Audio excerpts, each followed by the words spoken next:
Loan হিসাবটা দেখাচ্ছি।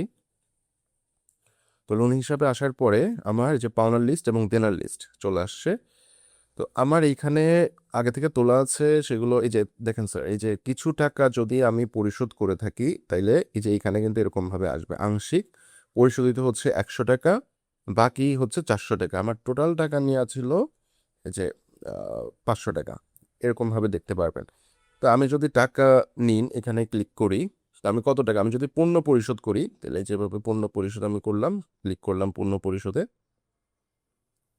এরপরে পরিশোধ করুন, কোনভাবে নগদ বা ব্যাংক, কোনভাবে যিনি টাকা দিচ্ছেন, জাস্ট এটা হচ্ছে আমাদের এখানে তুলে রাখার জন্য, হিসাব রাখার জন্য। রেফারেন্স নম্বর যদি আপনি দিতে পারেন, আপনি মন্তব্য দিতে পারেন, আপনার ইচ্ছা।